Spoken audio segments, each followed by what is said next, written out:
Hi everyone, welcome back to Spiritual Growth Tarot. I'm Denise, and today I'm using Jamie Sawyer's Tarot. I think it's called Sawyer's Path. It's available on Etsy. And this reading will be for Wednesday, June 23rd, 2021.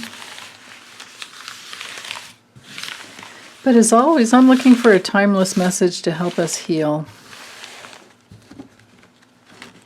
So what is it that we need to know?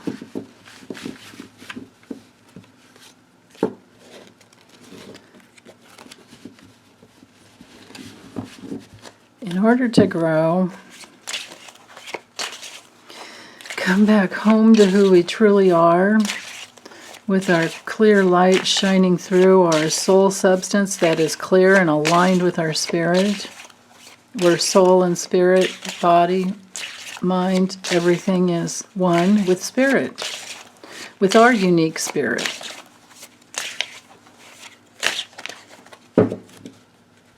Okay.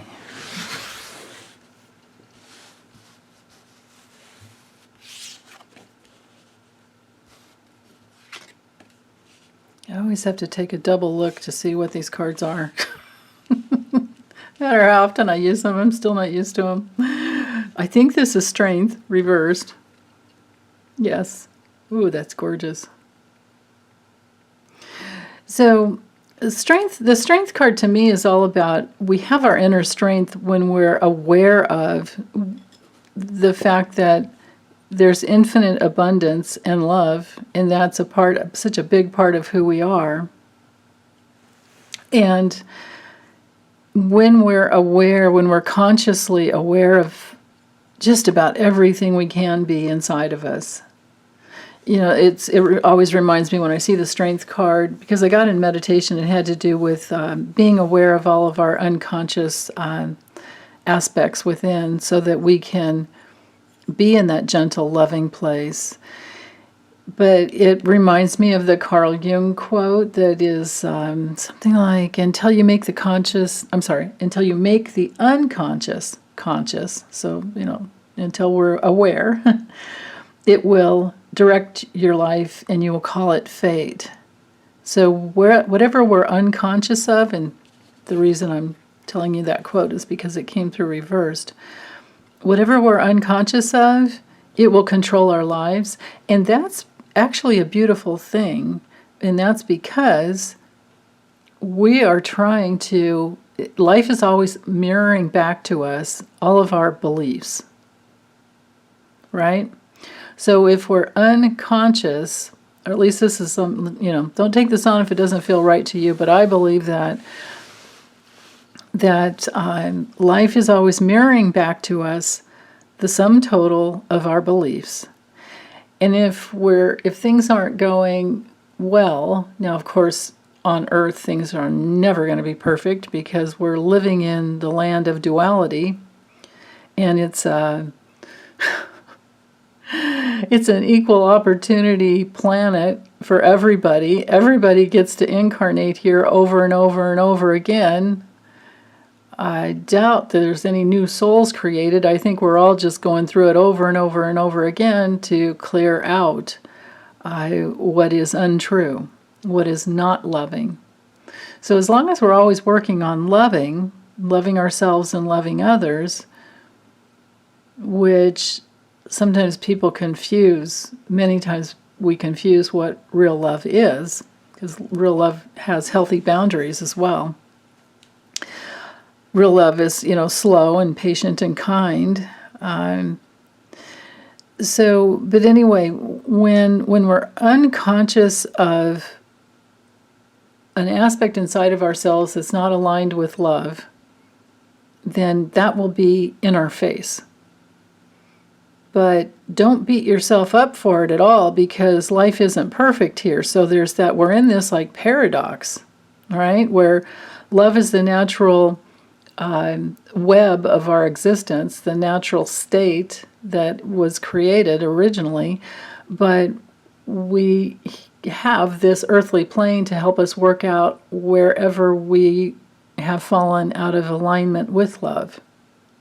And it's meant just to help us become aware of where we're out of alignment, and then we can correct ourselves via our belief systems. And that's especially clear here because I have a feeling this is the Seven of Wands. Yep. And this card is about taking a stand. What will you die for? What false beliefs did you grab a hold of as you were leaving your last lifetime, and now this lifetime you're having to stand up for yourself again? But, came through reverse. So Seven of Wands reversed has to do with sometimes giving up, feeling really overwhelmed, feeling kind of defeated, not having a lot of confidence to stand up for yourself. And so, of course, that would create a lack of inner strength. But I'm here to say, allow yourself to remember that you are infinite love, and your own very unique, the power of your love is very unique. And that's the best thing to stand up to, to take a stand for, to protect yourself if need be. Because, when the Seven of Wands comes through straight up, it's all about determination to just keep going forward, and assert yourself in your positive assertion. Assert yourself in your love, and especially against anything that doesn't honor your humanity. With the Devil card here, this can be chained to fear. It can have us spinning in addictive patterns that we keep having to come back to in order to heal. It can have us feeling pessimistic, and I think yesterday there was something about pessimism that came through. Oh, that's right. We had the Queen of Swords reversed over here, and I kept hearing pessimism. But anyway, this dude can be pessimistic and try to keep you locked in. It's just a mindset to keep you locked in control and fear, basically. And we all know the acronym for fear is false evidence appearing real.